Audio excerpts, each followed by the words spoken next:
Oh, there's Boochish. There's Boochish. Oh, that's right. This is good. Everybody likes you guys more than me anyway. Cassette transcriber, I do think the top rated plus does boost me in the algorithm and visually, and I say that because this week my impressions and views and everything have literally tripled from where they normally are.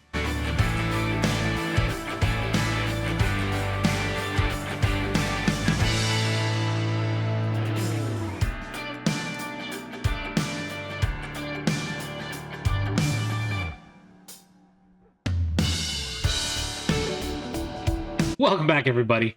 It's been another fantastic week for me. I hope it has been for you. We had a good week of sales. I have a lot of opinions now that I got the first week officially as a top rated seller plus down.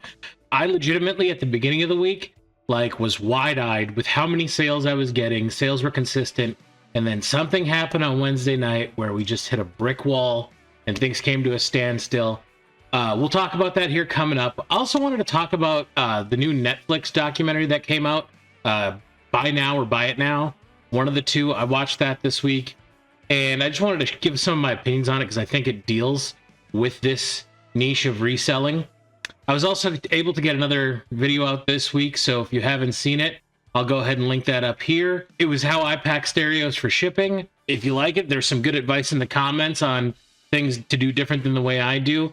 Again, the way I do something is not the perfect or the right way. It's just a way to do it that my customers are satisfied with. So I hope you guys enjoyed that video.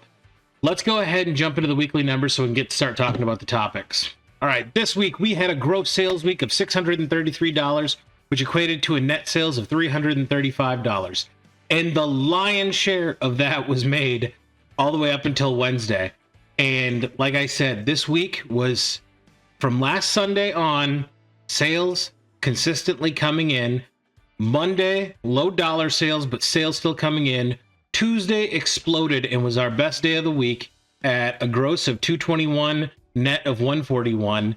Wednesday was still good, but then something happened on Wednesday evening where just sales tanked off. I got skunked on Friday. I had one sale on Friday, and then I had two sales yesterday, one coming in late last night before midnight. Still, overall, a good week for me. If you guys don't know, my weekly goal is $65 in net. Keep my goals minimal. I got my life budgeted out, so anything over 65 is literally a bonus that's getting either reinvested into the business or put in the piggy bank for a rainy day. So good week of sales, but I do have an opinion on this because you'll be able to see here. My total number of sales is 23. I've been hovering around the 20 number for weeks and weeks on end.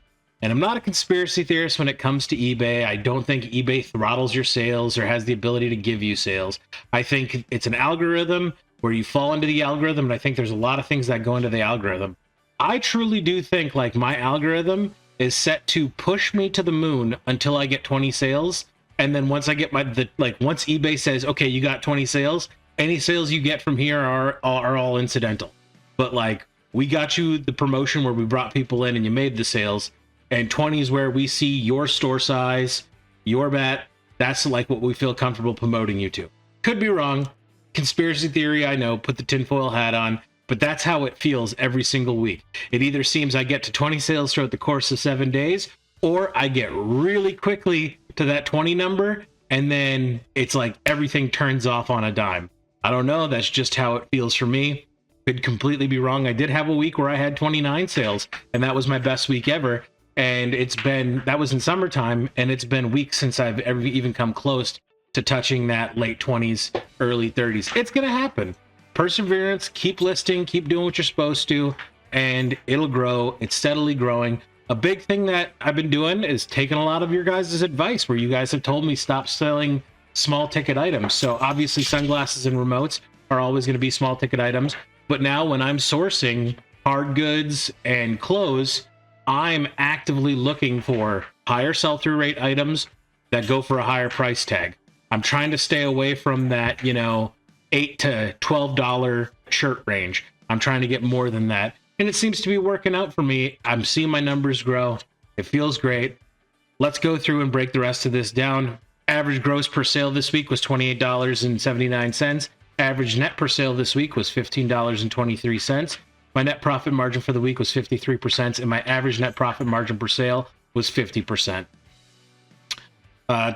Top sources: Goodwill from Marinette, Salvation Army from Marquette, and eBay sunglasses are the top three. A lot of stuff selling from a lot of different places this week.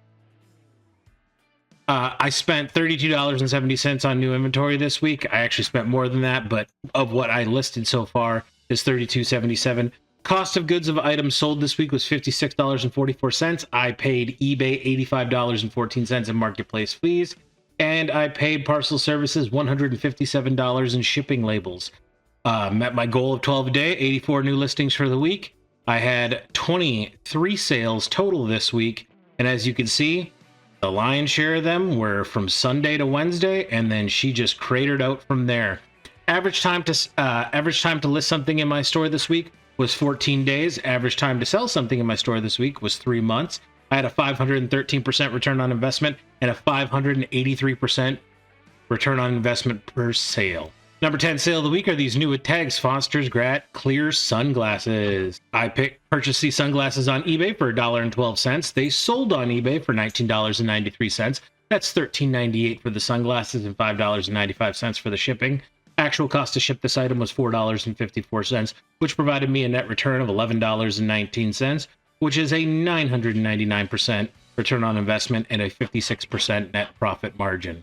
Number 8 sale of the week is this Pronto Umo non-iron men's dress shirt. I picked this up at a Goodwill in Green Bay for $3.80. It sold on eBay for $23.10. That was $16 for the shirt and $7.10 for the shipping.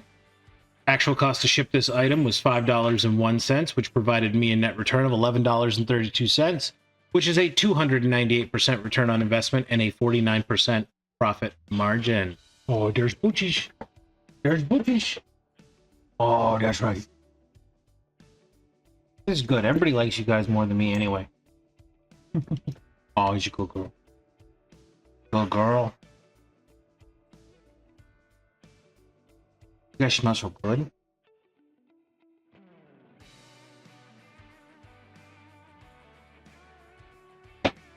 Alright. That work.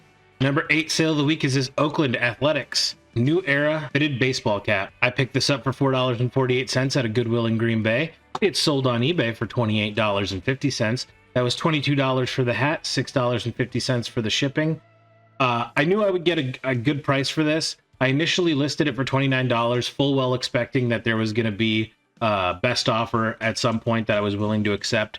I knew this hat would go. It was basically brand new without the tags, like never been worn. For those who don't know, the Athletics are leaving Oakland this year and they're going to LA, where if they change the look of their logo or jersey style, this is actually going to be a solid collector's item. So I knew this would sell relatively quickly and bring in a good profit. And we sold it for $28.50, $22 for the hat, $6.50 for the shipping. Actual cost to ship this item was $5.67, which provided me a net return of $14.52, which was a 324% return on investment and a 51% net profit margin. Number 7 sale of the week is something we talked about last week. I sold the first 3 pack of the And One basketball shorts that I got on clearance for Walmart. Here I sold the second one, which was the mixed colors. Like before, I picked these up for $3 at Walmart. They sold on eBay for $28.99. That was $18.99 for the shorts and $10 for the shipping. Actual cost to ship this item was $7.78, which provided me a net return of $14.59, which was a 486% return on investment and a 50% net profit margin. Number 6 sale of the week are these vintage Santa head Christmas mugs, hand painted. This was part of that donated lot I got back in July. One of them had some chips on the rim. Make sure I put that in the description. And they also, on the handles, had the signatures of the couple's names that they were, and I believe it was Jennifer and Michael were the names written on it. These sat around for 3 months, but I knew they would sell around Christmas time, and they sold on eBay for $31.33. That was $18.38 for the mugs, $12.95 for the shipping. Actual cost to ship these items was $8.64, which provided me a net return of $17.43 which is an infinite return on investment and a 56% net profit margin. Number 5, sale of the week. This was a big coffee mug week for me. Gray Fox Pottery Matthews handmade coffee mug. This item was given to me by my mom from my cousin. So three-hand donation process. So I got this for free, and it sold on eBay for $30.60, which is $18.50 for the coffee mug, $12.10 for the shipping.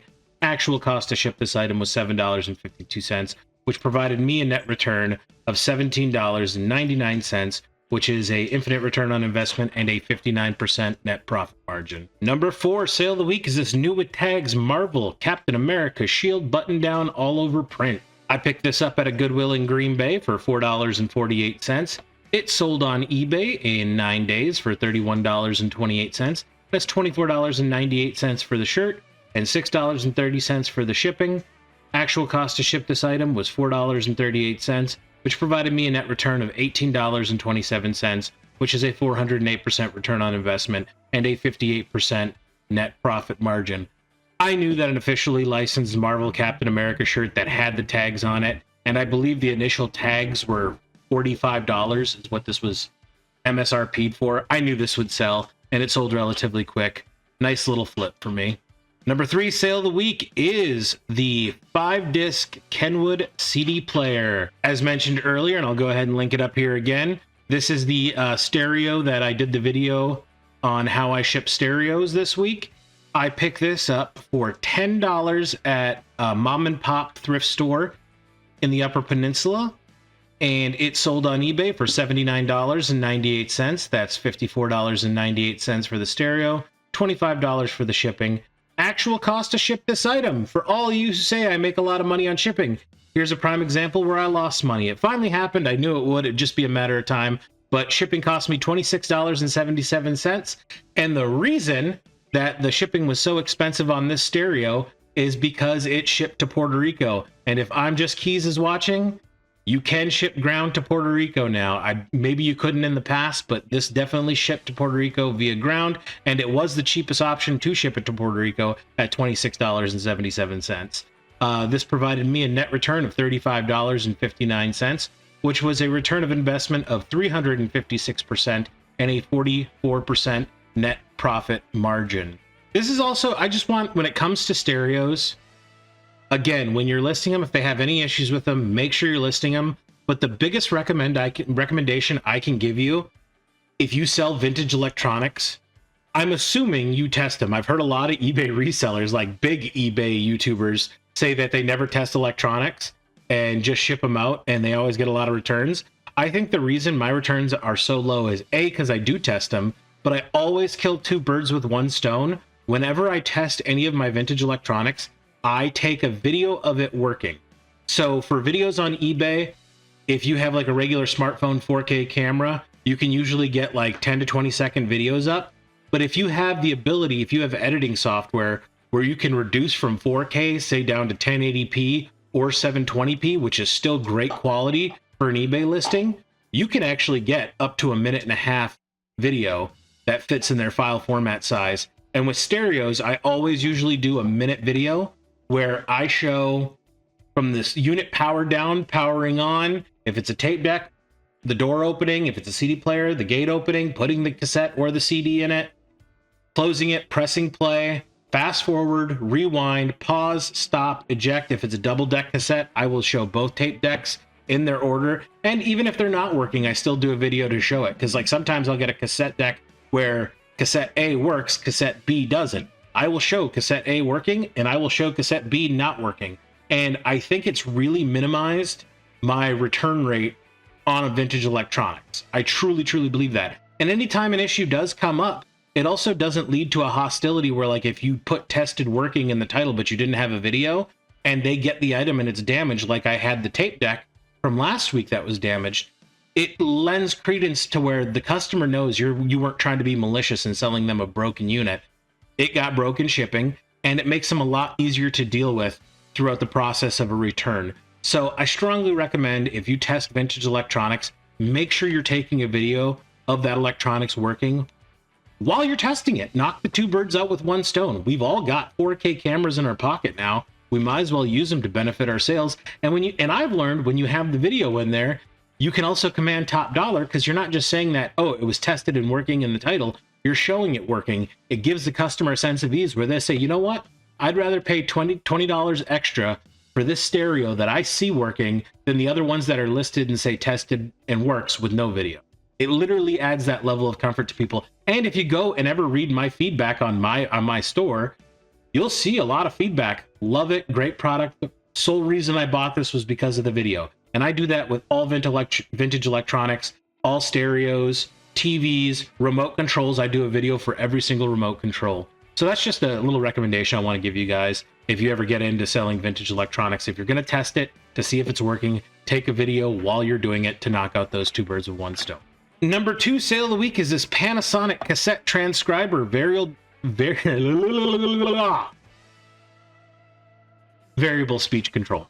So this is one I've had sitting around for a long time, 5 months. As you can see, it's been in my store for 5 months. I got a really great deal on this at a St. Vincent's for $3.09, and it's in perfect working order. And this is like an actual piece of studio equipment to where you can control on the board of the cassette deck the speed at which it plays. And I thought this was going to sell super quick. They use these a lot. Back in the day, they used these a lot in speech therapy. So whenever they had somebody who had a stutter or that, they would record them, and then they could control the speech up and down. I learned that's what like the primary use of this was. This finally sold this week on eBay for $58.49. That was $41.24 for the cassette deck, $17.25 for the shipping. Actual cost to ship this item was $11.08, which provided me a net return of $37.71, which was a 1,220% return on investment, which was a 64% net profit margin. As soon as this sold, I immediately got a message from the buyer, and that always makes me nervous because I always think, oh man, they're going to cancel the order. And I did get 2 cancellations last week. Instantly right after the sale, somebody come in and said, oh, I thought shipping was free, cancel it. And I thought that this was going to happen. And actually, the customer wrote a really nice message, and he said, I just want you to know, I purchased a variable speed, a different brand, a new model off of Amazon, and it arrived. It was a different model than what was listed in the Amazon listing. It was broken when I got it, and I got so tired of it. And he said, I haven't shopped on eBay in years. And he said, I figured, let me go to eBay and see if they have an old school variable speech cassette player. And he said, it just so happens, as soon as I typed it in, you had the first listing. He said, and this to go back to what I just got done saying, he said, I saw that you put a video in there of it working, and I know these Panasonics are great. He's like, I just wanted to say thank you, because I really need this piece of equipment for my studio, and it was awesome that you had it, and I really appreciate it. Thought it was a nice message. Thought it was a beautiful message. And I responded back, letting him know I was glad I could find this for him. And we started talking about vintage electronics and stuff he's looking for. And I said, I'd be more than happy when I'm out treasure hunting to keep my eye out for you. So now I have a customer who had a bad experience with Amazon, came to eBay to give eBay another try, and I made him extremely happy with the item I had for sale. And of course, as soon as he purchased, it was shipped right away. So he's very happy, to the point where he's now like, hey, if you have access to more like vintage electronics like this, when something comes up, I'll reach out to you and say, hey, if you find this, just bring it directly to me and we can make the sale. And I'm like, all right, cool. So just building up another thing, which is another reason I want to talk about this new documentary that Netflix that came out. And the number 1 sale of the week is this Philips DVD VHS combo set. I picked this up at a Goodwill in Marinette, Wisconsin for $3.68. It sold on eBay for $79.98. That's $59.98 for the DVD VCR combo and $20 for the shipping. Actual cost to ship this item was $9.98, which provided me a net return of $57.02, which was a 1,549% return on investment and a 72% net profit margin. Thing I want to say about this sale, this is a prime example. Didn't have a remote for it. As you guys know, I got into the remote business and I've been buying hundreds of remotes. And I thought I had a remote for this specific one that I could bundle in with it.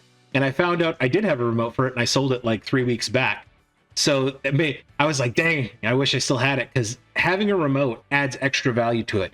Having the cords that go with the unit, whether it's a DVD VCR with the RCA 3-color cords, or if it's just a tape deck or cassette, if you have like RCA cords with that, that just adds a little bit extra value. And you can find these cords at every thrift store you go to for 50 cents to $1.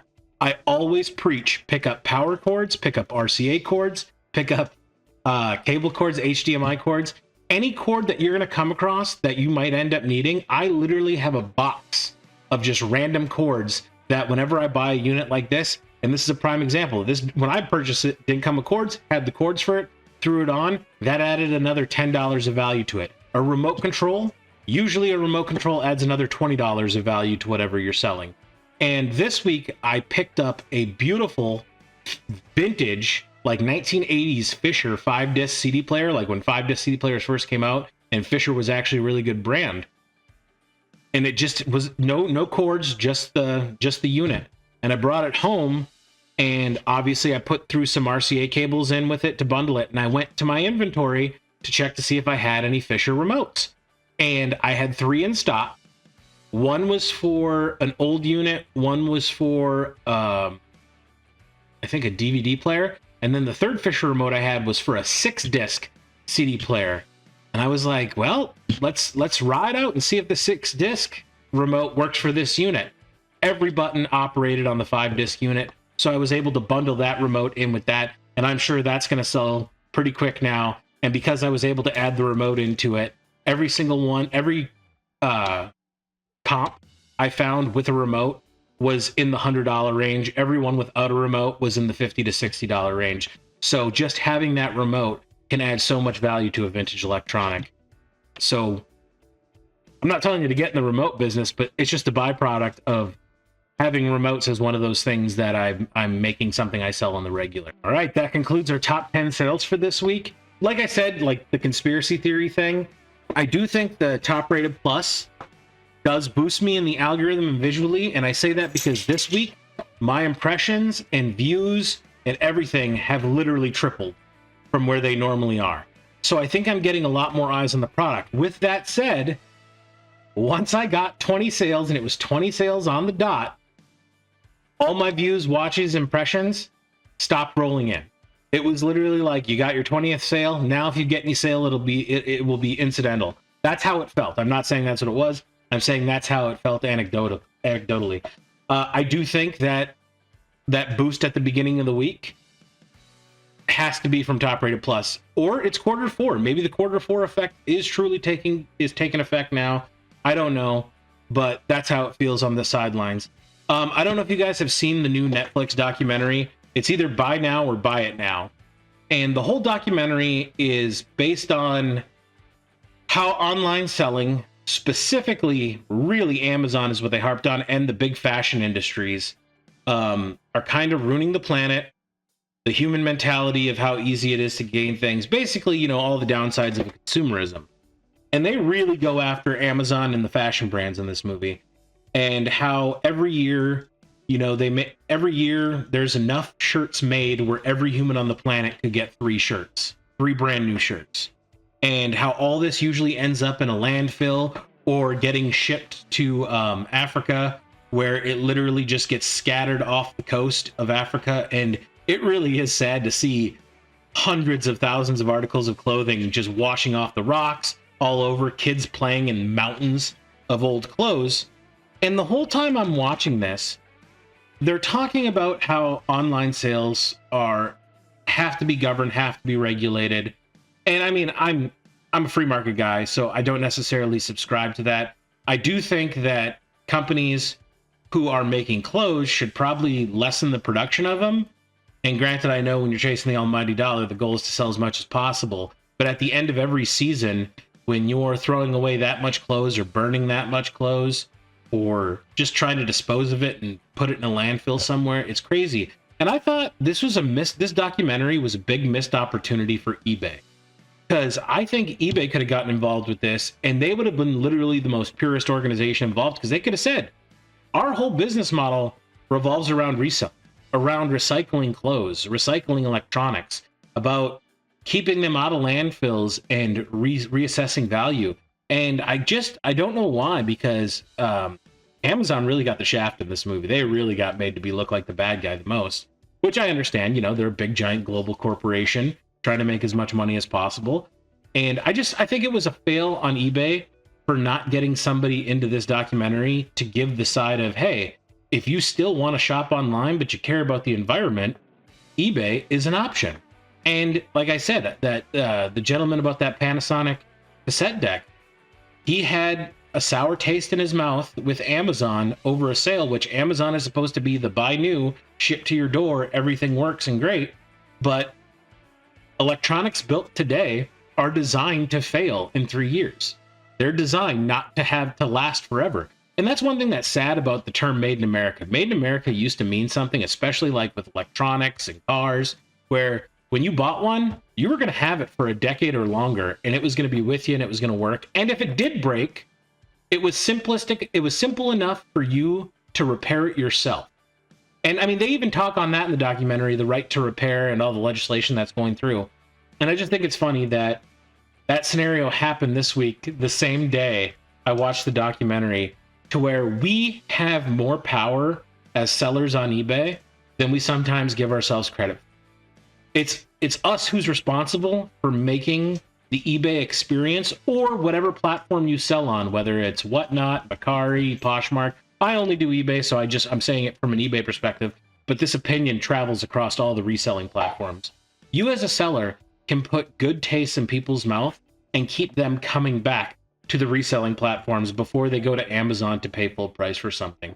And the beauty about, depending on what you sell, is if it's clothing that's a vintage designer shirt that they don't make anymore and you can't find anywhere anymore, you're actually going to command a high dollar value for that. If it's an electronics that they don't make anymore, that's 30 years old and works great. You hear Blue Line VCRs all the time, the Panasonic Blue Line VCRs.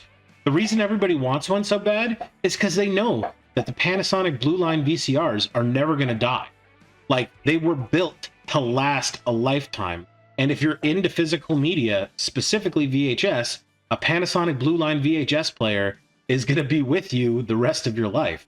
And I wish we as consumers, I don't want people to stop consuming. I mean, that's how an economy works. That's how we all make money. I just wish we as consumers would start saying, you know what, if we're going to spend money on something, we want it to be quality. And we demand these manufacturers of new goods to say, hey, we'll buy your new goods. I'll buy the new iPhone. I just want that iPhone to last me for the next 10 years at a minimum. Here's a prime example. Here's my iPhone journey. I'm an iPhone guy. My first iPhone I ever got was the iPhone 4. I had that for 7 years, and then I upgraded to the 5. After 7 years, by this time, I think the new iPhone that was out was 8 when I got the 5. I had the 5 for 4 years, and then I upgraded after that to the 8. I had the 8 for 5 years. Then I upgraded to what I have now is the iPhone 11. And I got the iPhone 11, I think 3 years ago, and I got it on Thanksgiving. So it was around this week. So it's literally like 3 or 4 years to the date anniversary of me getting the iPhone 11. And we're on what now? The iPhone 17, 18, 19? I don't even know what iPhone we're on. It just seems like they're putting out 2 new iPhones a year. And all the new phones are built to where they have a sealed battery where you can never change the battery on it. So after 3 years, when that battery blows out and dies, you're forced into having to spend $1,500 to get a new phone.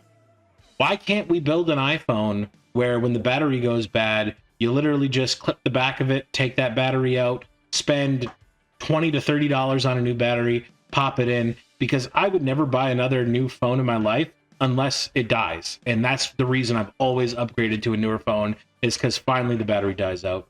And I just thought it was an interesting perspective. I thought it was an interesting documentary. I think if you work at any period, at any point in online sales, whether it's reselling or actual retail sales, I think it's a good documentary to watch. I do find it enjoyable that all the people they got from the big corporations are all former executives.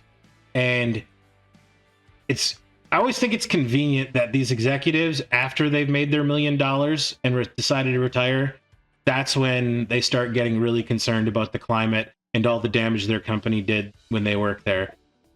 I'm not judging anybody. I just think that's a highly entertaining thing that I noticed, that everybody found the path to the right answer as soon as they were done making their millions off the company that they previously worked for. But I recommend checking it out. It's a good documentary.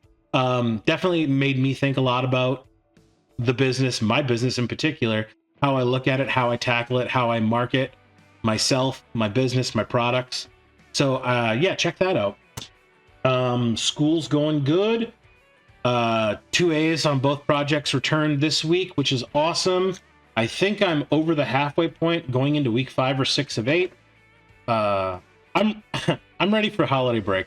I'm ready for Christmas break from school.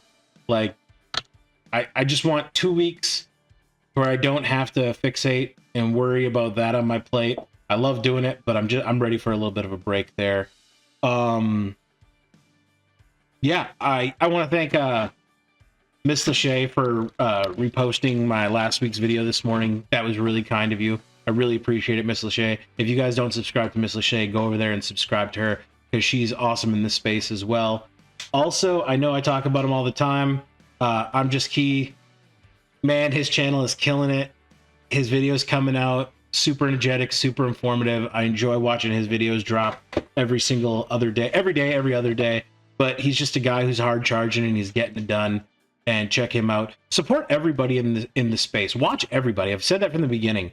Big, small, or anything. eBay YouTubers. Like, if you're if you're either thinking about getting into reselling or you're just started getting in reselling, watch as much of it as possible and get the knowledge from every person you can. Take the good, leave the bad from everybody, including myself.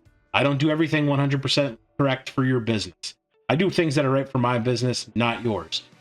I'm here to offer ideas and give you something to think about for your business, and I'm here to listen to your ideas. A lot of people give me great ideas, especially like the video I just released last week about how I package a stereo for shipment.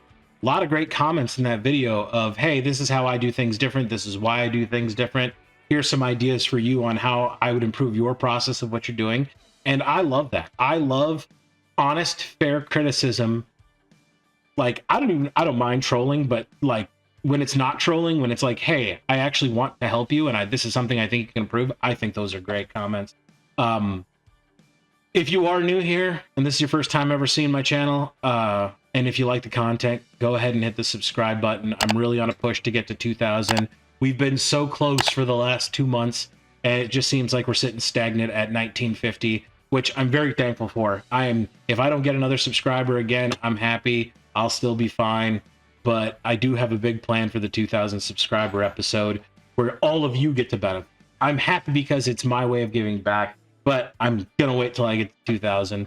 So hit the subscribe button if you're new. It'd be greatly appreciated. If you like the content, hit the like button, because that really helps me out in the YouTube algorithm to have this get pushed to new people. Yeah, other than that, I don't think I have anything else this week. I'm having a good time.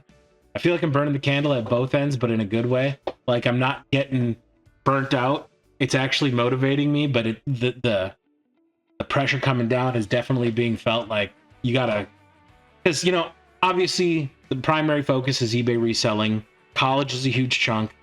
I have family obligations. I have other stuff I'm doing, side projects, this YouTube channel, and I love it because it just seems like I'm going nonstop, and it's awesome. Also, this week is Thanksgiving, so happy Thanksgiving to everybody. I hope you get to spend time with family. If you don't want to spend time with family, I hope you get to do that too. I hope everybody just has a good time, takes some time for themselves, enjoys time with family if that's your thing, enjoys time with friends if that's your thing. Have a good meal, get some food in you, and if you like football, watch the football games, but just take it easy on Thursday.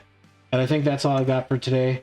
I'm now going to go edit the video, and then I'm going to cuddle my dogs because they have been in a real loving mood since it's been so cold. They just want to cuddle all the time for warmth, especially since Dad gave them short haircuts on the doorsteps of winter. So thank you guys for watching so much. I truly appreciate it. I hope you guys had a great week. I hope you guys have a great week to come. And as always, I'll see you next time.